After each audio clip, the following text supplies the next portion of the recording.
Bratia a sestry, takže sme prežili s manželkou jednu veľmi zaujímavú dovolenku, o ktorej by som nechcel hovoriť nejak negatívne, lebo dovolenka bola naozaj veľmi dobrá. Ale predsa len to, čo sa stalo, musím povedať, a keď poviem, možno niekto si bude myslieť, že možno, že z toho tepla takto rozprávam, ale stala sa nám taká vec, že v nedeľu sme odcestovali na dovolenku a prvý deň pondelok sme boli vo vode, vyšli sme von a ja som mal zrejme rozmočené nohy, neviem. Prešiel som po horúcom piesku a potom som išiel po takom horúcom také lávke alebo čo takom chodníku a spálil som si chodidlá. A keď som to zbadal, tak viete, keď dostane človek nejaký úraz, tak je taký šok.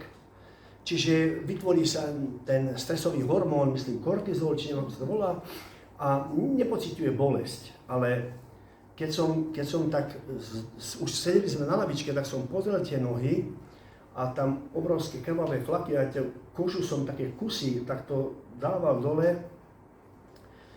A manželka mi povedala, že čo si spravil. A mňa tie nohy neboleli, ale v duši som zacítil, ako keby blesk do mňa udrel. Ja som mal tak obrovské výčitky svedomia. Hovorím si, čo som to ja vlastne urobil. Prvý deň dovolenky som si takto spálil nohy a ja som, viete, neľutoval som seba, ale ľutoval som manželku. Hovorím, čo toto bude za dovolenku s takýmito nohami, snad do zajtra sa to zahojí. Ešte tak som si, viete, ale to v tom šoku si človek myslí, že voľa čo sa stane. Tak sme odišli na izbu, tam som sa sprchoval, ten sprchovací kút, samá krv.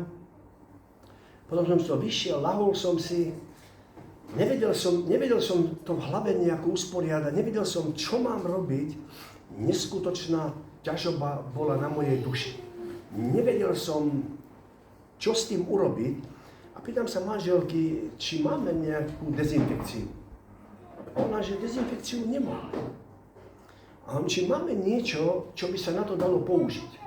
A hovorí, no také nič nemáme, čo by sa na takúto popáleninu dalo použiť. A vedel som jednu vec.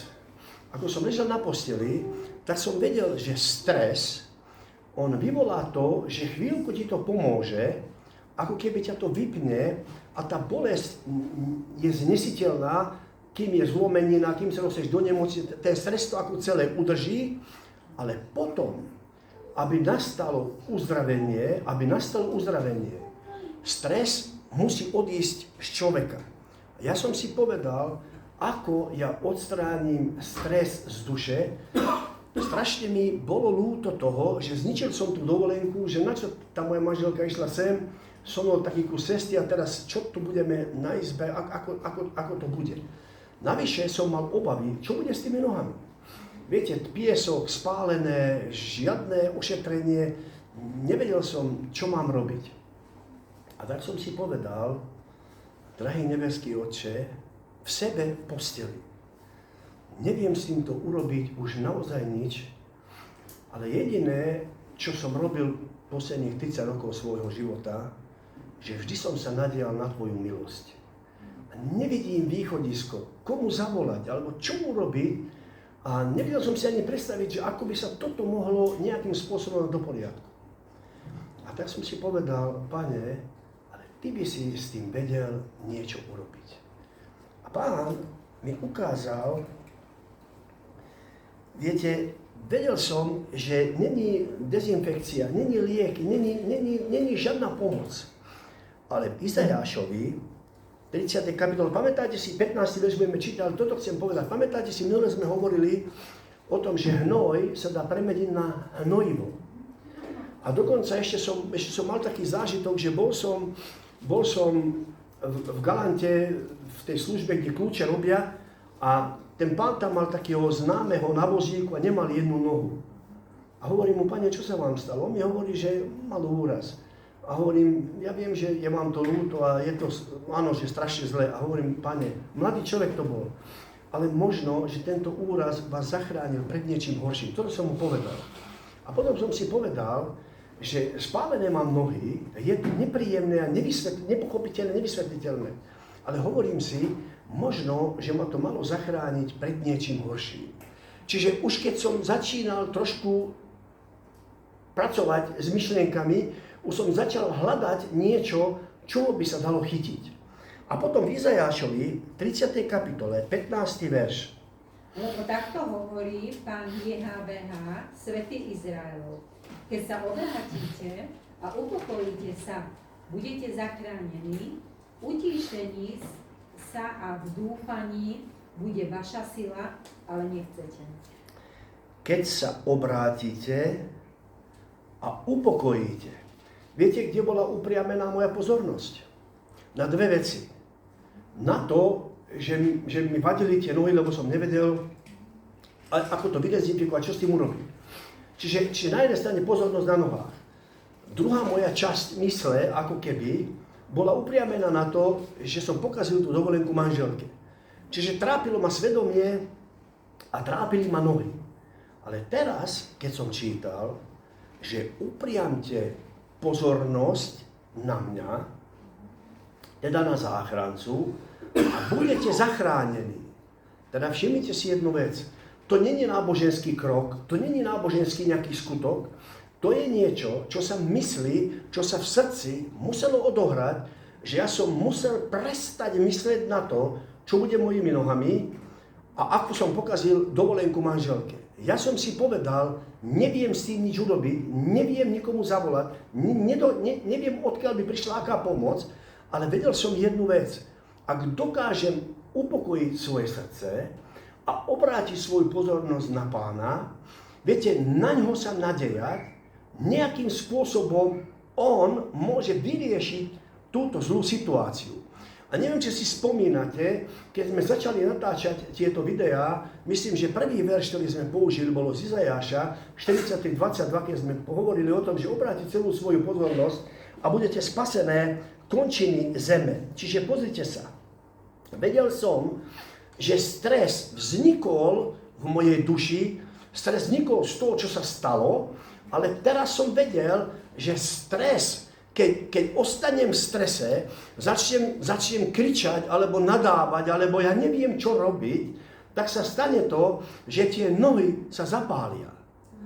Vedel som jednu vec, že toto není posledné štádium, toto sa môže zhoršiť. Viete, keď niekde v zahraničí piesok spáli tie nohy, potom sa tam kúpeš nejaké sprche, potom je to tam všetko krvavé, tak človek má všelijakú myšlienku. Tak som si povedal, že toto ešte môže nejak zle skončiť, ale ja som potreboval akútny liek na nohy a akútny liek na dušu.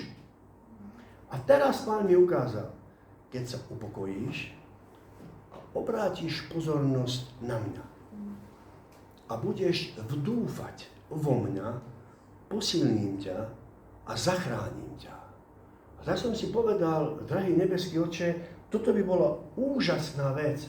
Ak je vôbec nejak možné sa dostať z tejto situácii, tak potom ja veľmi by som chcel, aby som sa teraz upokojil, aby sa celá tá situácia nejaký, vedia v teba, dúfam, ja chcem byť zachránený, ja chcem byť, a viete, a teraz takto som premýšľal a potom ma napadlo, že my vlastne týždeň čo týždeň hovoríme šabat šalom.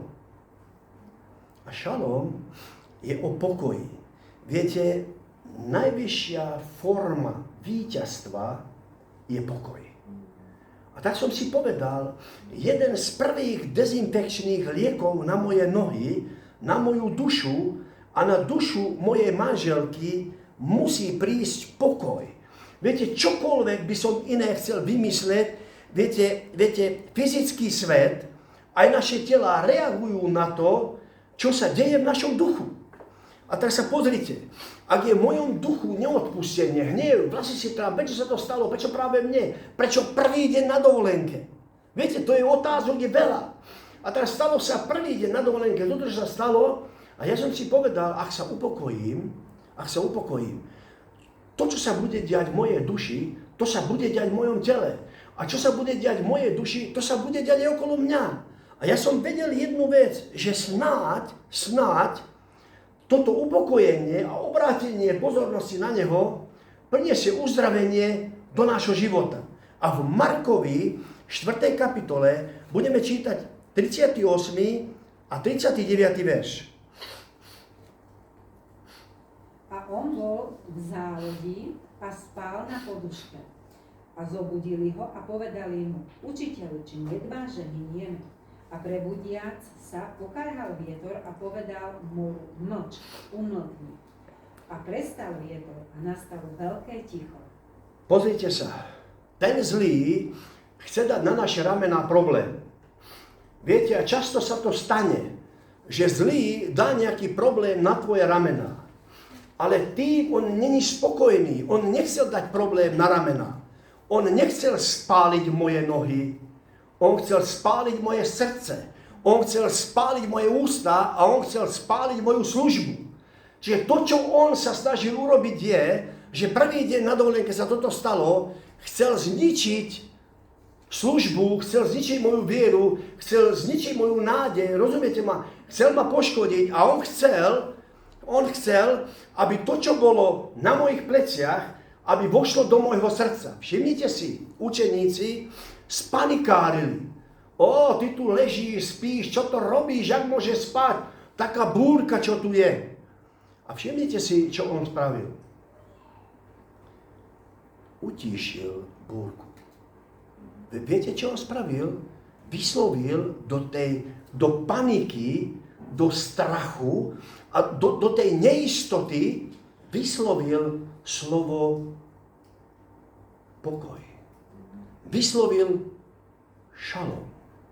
A zrazu už som čo chvíľa cítil, že moje nohy dostávajú prvú dávku nebeských liekov a moja duša sa krok po kroku nejakým spôsobom upokojuje. Pýtam sa manželky, či není z toho nejaká, že nie, že ono je v pohode, že zatiaľ je to všetko v poriadku. Hovorím si, tak áno, prvý deň uvidíme, vieš, jak to bude pokračovať. A chcem vám povedať toto. Druhý deň, dobre ma počúvajte, diabol, viete, keď sme išli na dovolenku, mali sme dve možnosti výberu. A nepoznali sme to druhé miesto, nevedeli sme to presne, ktoré miesto by bolo lepšie alebo horšie, ale toto miesto, kde sme boli, sa volalo, ten dom sa volal, že Viera. A hovorím, poďme radšej tam, lebo vo viere, čo keď budeme potrebovať vieru a vždy sa nám to zíde. A teraz pozrite sa. Diabol, druhý deň som sa pýtal manželky, že jak to vidí. A ona hovorí, že možno zajtra, možno v štvrtok, možno v sobotu, trošku. A hovorím si, a nevadí ti to, že nie. Ale ja som bol pokojný. A viete, čo vám poviem? Diabol chcel urobiť z našej dovolenky a z tej izby, kde sme boli, väzenie. Ale viete, my sme z toho urobili svätyňu. Svätyňu, ktorá nás naplnila pokojom. Nerozumel som tomu. Neviem ísť von. Nemôžem byť na slnku. Viete, poviem vám celú dovolenku, celú trasu, čo som absolvoval. Bola jedna posteľ v spálni a jeden gauč v tej dennej miestnosti. A v tej dennej miestnosti som sa striedal tak, že raz som mal hlavu na pravej strane a potom som si dal vanku už na ľavo a teraz takto som ležal.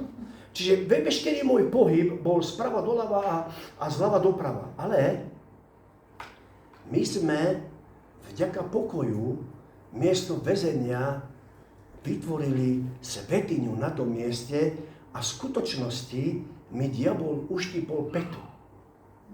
Ale na druhý deň bol pod našimi nohami. Nech je požehnané meno Pánové. A pozrite sa, on chcel urobiť špatným a zlým to miesto, kde sme boli. Ale my sme ho neurobili len svätyňou, my sme z toho miesta urobili laboratórium. A v ňom sme hnoj premenili na hnojivo. A viete, došli sme domov a nedoniesli sme sklamanie a hnoj z Talianska, doniesli sme duchovné hnojivo pre každého, kto má srdce obrátené k Pánovi. Čiže mohlo sa stať, že prišlo niečo zlé. Viete, že hnoj, on páli. Aj dusí. Viete, keď dáš na rastlinu, tak ju spáli a zadusí ju. Aj mne to pálilo. Aj ma to znútra dusilo do doby, kým som nepoprosil môjho nebeského Otca, aby mi ponúkol liek z jeho kráľovstva. A chcem vám povedať toto. Nie, že by som sa vyhýbal lekárom, nie, že by som niekomu kázal, nechoď lekárovi. Vždy vyhľadajte lekára. Keď je problém, treba vyhľadať lekára. Ale ja som to tak necítil v tom Taliansku. Ja som cítil, že potrebujem viac, než len ošetriť nohy. Ja som potreboval ošetriť 2 duše a 2 nohy. No tak som povedal, že na toto snáď ani v Taliansku zdravotníctvo nemá takú moc. Ale vedel som, že existuje iná moc, ktorá môže spraviť z toho zlého, môže urobiť obrovskú dobrú vec. A keď prečítaš ešte raz Markovi 4:39, a prebudiac sa, pokarhal vietor a povedal moru, mlč, umlkni. A prestal vietor a nastalo veľké ticho.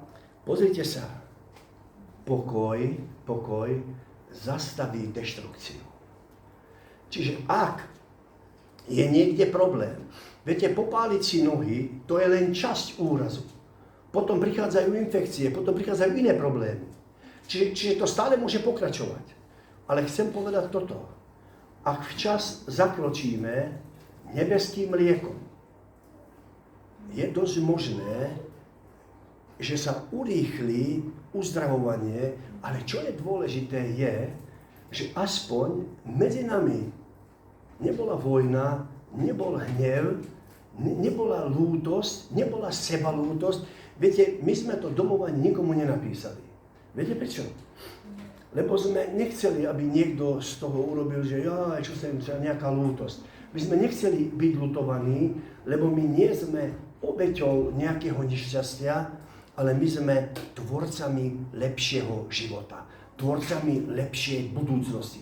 Čiže diabol dal niečo na moje rameno, ale nedovolil som mu, aby to vložil do môjho srdca. Čiže tuto začína moje uzdravenie a v Rímanom 16. kapitole 20. verš hovorí: A Boh pokoja skoro skrúši Satana pod vaše nohy. Milosť nášho Pána Jehošu pomazaného nech je s vami. Pozrite sa, ak sme premenili to väzenie na svätyňu, tú izbu na laboratórium, bol on pod našimi nohami, alebo nebol? Už vládol v mojom srdci, alebo v jej srdci. Vládol v našich myšlienkách, robil tam problém, robil tam hádky, zhoršoval nemoc. Nie, nemoc ustupovala. A nastal uzdravujúci proces. A teraz pozrite sa. Kto z vás by chcel kľúč k uzdraveniu? A nielen k uzdraveniu, toto je kľúč všetkému, čo potrebujeme v našich životoch. Tu začína uzdravovanie všetkého. Nielen, že uzdraviť nejakú chorobu, ale uzdraviť čokoľvek. A v zjavení Jána, v 3. kapitole, 7. a 8. verš hovorí: A anielovi zboru vo Filadelfii napíš: Toto hovorí svätý, ten pravdivý, ktorý má kľúč Dávidov, ktorý otvára a nikto nezaviera, a zaviera a nikto neotvára. Znám tvoje skutky, hľa, dal som pred tebou otvorené dvere a nikto ich nemôže zavrieť, lebo máš malú moc a ostrihal si moje slovo a nezaprel si môjho mena. Viete, čo chce urobiť s nami ten zlý? Chce dať problém na naše ramená. A viete, keď si spomenieme, ako naši otcovia Izraeliti vychádzali z Egypta, tak najprv sa stalo to, že boli dlhosmední. Čo sa stalo? Začali reptať. A keď už repceme, ťažoba, ktorá je na ramenách, je už v srdci. A teraz kľúč, lebo pozrite sa, to, že niekto ti popálí nohy, to je len úvod, to je čas toho, čo by sa malo stať. Lebo vždy ide o to, aby ťa zničil, vždy ide o to, aby zastavil tvoju službu. Hlavne vtedy, ak pracuješ pre jeho meno, to je úplne pre diabla to, aby ťa nejakým spôsobom znemožnil a nejakým spôsobom zastavil. Ale kľúč k uzdraveniu je pokoj v tvojom srdci. Keď ostane pokoj v tvojom srdci, on nemôže pokračovať s tou ťažobou, s tým problémom do tvojho srdca. To, že to položil na tvoje ramená, je jedna vec. Nevedel si s tým nič urobiť. Aj budeme to čítať v ďalšej časti, ako Pavol mal problémy. Pamätáte si, uštipnutý, palicovaný, bičovaný. Čiže veľakrát bol problém na jeho ramene. Ale postavil sa, vrátil sa, išiel do mesta, kázal evanjelium. Nedovolil, aby to z ramena prešlo do jeho srdca. Čiže reptanie, hnev, sťažovanie sa a všetky tieto veci spôsobujú otvorené dvere pre deštrukciu a diabol ďalej môže konať svoje dielo v našich životoch. Ale pokoj je niečo, čo zastaví deštrukciu a čo zastaví jeho moc. Čiže to, aby sme ho odzbrojili, prvá dôležitá, kľúčová vec je ostať v pokoji. A samozrejme, že nevieme, tá prvá chvíľa je ťažká, ale po krátkej chvíle sa človek zastaví, poprosí Pána, aby mu navrátil pokoj do jeho života. Keď sa navráti pokoj, tak tá ťažoba nevôjde do srdca. Viete, čo bolo úžasné na tejto dovolenke? Nepopálené nohy. Ja nehovorím o tom, že chodíte na dovolenku popálne si nohy, to je super. Nie, nech sa to nikdy v živote nikomu nestane. Už budeme chodiť v Kanadách a Bakančách, aby sa toto nestalo. Každý, kto pôjde na dovolenku, najprv tu na dvore ukáže, či má naozaj tvrdú obuv, a keď máš, môžeš ísť. Keď nemáš, prosím, ostávaj radšej doma. Čiže pozrite sa, toto nie je dôležité popáliť si nohy. Viete, čo je dôležité? Aby kdekoľvek, pamätáte si Abraháma, kamkoľvek prišiel, staval oltár Pánovi. Kamkoľvek prídeš, postav oltár Pánovi. Upokoj svoje srdce. A ten pokoj urobí obrovskú vec v tvoj prospech. A v Izajášovi 26:3. Viete, prečo teraz veľa čítame z Izajáša? Lebo konečne tu máme človeka starodávnych dňov. A viete, aby sa cítil doma a pohodlne, tak chcem, aby sme videli prorocké veci. A Izajáš 26:3 hovorí: Človeka, ktorého myseľ je opretá na teba, Bože, zachováš v pokoji, áno, v pokoji, lebo sa nadeje na teba. Pozrite sa, izba, ktorá sa mala stať nejakým prekliatím, sa stala miestom víťazstva. A ešte, aby som povedal ten Dávidov kľúč. Viete, Dávid, on premohol Goliáša. A Dávidov kľúč nemôže byť nič iné, lenže je pre teba otvorené víťazstvo a zavreté sú dvere nepriateľa pre tvoj život. Čiže na ramená ti môže niečo položiť, ale ty máš vo svojich rukách, že to nevloží do tvojho srdca. Ďakujem za vašu pozornosť, nech vás žehná a chráni meno Pánové.